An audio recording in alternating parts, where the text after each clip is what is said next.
12월 3일 화요일 하나님께서 오늘 우리에게 주시는 말씀은 요한계시록 8장입니다. 8장 1절부터 13절까지 말씀 제가 봉독하도록 하겠습니다.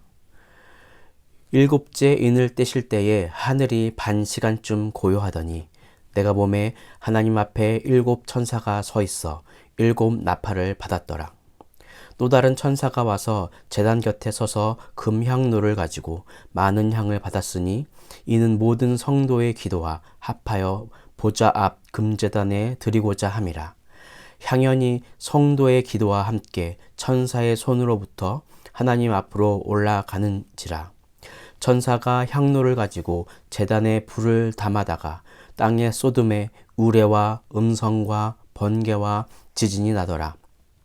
일곱 나팔을 가진 일곱 천사가 나팔 불기를 준비하더라. 첫째 천사가 나팔을 부니 피 섞인 우박과 불이 나와서 땅에 쏟아짐에 땅의 3분의 1이 다 타버리고 수목의 3분의 1도 다 타버리고 각종 푸른 풀도 다 타버렸더라. 둘째 천사가 나팔을 부니 불 붙는 큰 산과 같은 것이 바다에 던져짐에 바다의 3분의 1이 피가 되고 바다 가운데 생명 가진 피조물들의 3분의 1이 죽고 배들의 3분의 1이 깨지더라. 셋째 천사가 나팔을 부니 횃불같이 타는 큰 별이 하늘에서 떨어져 강들의 3분의 1과 여러 물샘에 떨어지니 이 별 이름은 쓴 쑥이라. 물의 3분의 1이 쓴 쑥이 되매 그 물이 쓴 물이 되므로 많은 사람이 죽더라. 넷째 천사가 나팔을 부니 해 3분의 1과 달 3분의 1의 1과 별들의 3분의 1이 타격을 받아 그 3분의 1이 어두워지니 낮 3분의 1은 비추임이 없고 밤도 그러하더라. 내가 또 보고 들으니 공중에 날아가는 독수리가 큰 소리로 이르되 땅에 사는 자들에게 화가 있으리니 이는 새 천사들이 불어야 할 나팔 소리가 남아있음이로다 하더라. 아멘. 자, 오늘 본문도 계속해서 어린 양의 진도가 진행이 되고 있습니다. 이제 일곱 번째 인을 떼니 하늘이 반 시간쯤 고요하게 됩니다. 폭풍 전야라고 해야 할까요? 더 큰 일이 펼쳐지기 위한 침묵입니다. 어린 양이 일곱 번째 인을 떼니 반 시간쯤의 침묵 후에 결국 일곱 나팔이 열리게 됩니다. 세상에 쏟아 부으시는 그 하나님의 재앙의 강도가 점점 그 규모가 커져가는 것을 볼 수 있습니다. 앞서 6장에서의 내용을 보시면 첫 번째 인을 떼실 때는 4개의 생물 중에 하나가 우레소리 같이 말하며 재앙이 임하기 시작합니다. 이것은 4분의 1 정도의 재앙이었다면 이제 오늘 본문부터 일곱 번째 인을 뗀 후에 나타나는 나팔 재앙은 3분의 1로 그 규모가 더 강해졌습니다. 하나님의 진노는 아직 끝이 아니라 점점 강조되는 것이라는 것을 우리는 주목해야 합니다. 교회가 고통당하고 있는 것은 하나님이 악을 외면하시기 때문이 아니라 악의 세력의 분명한 패망과 최종적인 패망 사이에 교회의 공동체가 서 있음을 알려주는 것입니다. 이제 3절에서 천사가 금향로를 가지고 많은 향을 받았는데 이것은 모든 성도의 기도라고 설명하고 있습니다. 천사는 금향로에 많은 향을 받아서 하늘보좌로 가지고 올라가 금제단에 드리게 됩니다.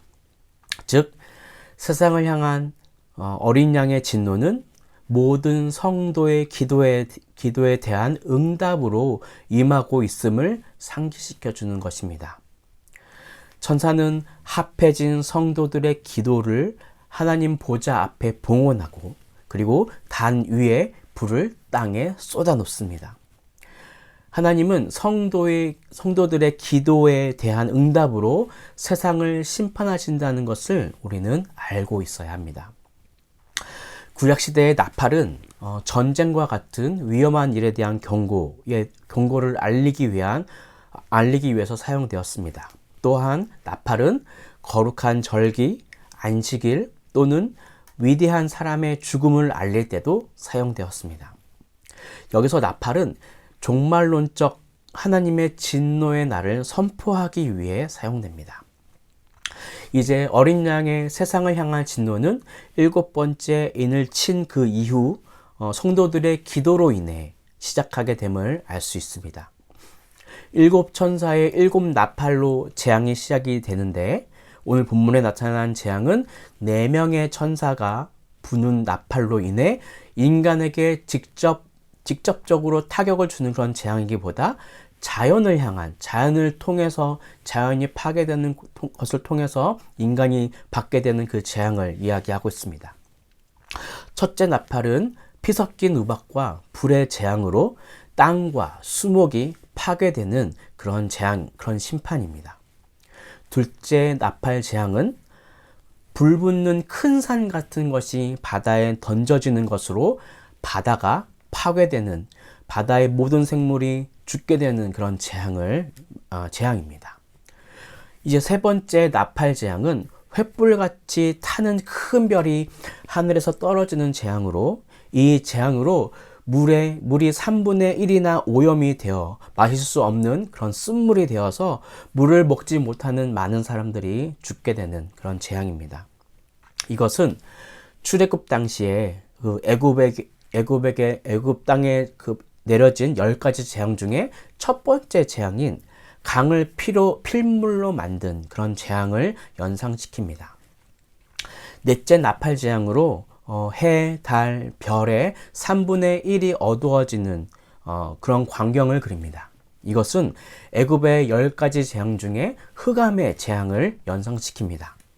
이렇게 4가지의 재앙이 있은 후에 독수리가 등장하는데 이제 앞으로 남겨질 3가지의 재앙이 더 있다는 것이 또 이 재앙이 더 극심해질 것, 더 강해질 것이라는 그런 경고의 역할을 합니다. 하나님은 이렇게 심판이 진행되고 있음에도 우리를 내버려 두지 않으시고 독수리가 경고 소리를 지르는 것처럼 우리가 귀먹은 상태가 되었을지라도 주님의 음성을 듣지 못하는 그런 상황이 있을지라도 그것을 뚫고 듣게 하시는 그런 새로운 방법을 창안하심으로 인해서 많은 이들이 이 소식을 듣게 하시는 것을 우리는 오늘 본문에서 알 수가 있습니다.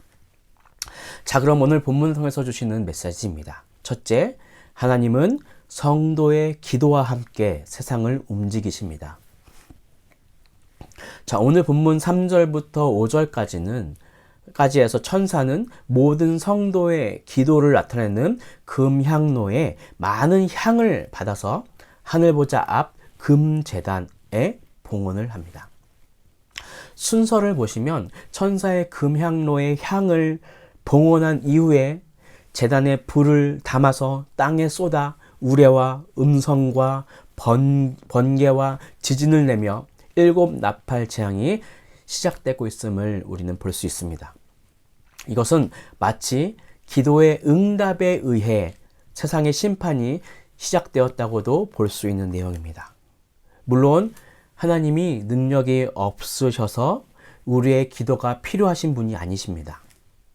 그리스 신화를 보면 많은 신들이 나오는데 그 신들은 인간의 기도가 없으면 인간이 기도하는 인간이 적어지면 그 신의 힘과 능력도 적어지는 것으로 묘사를 합니다.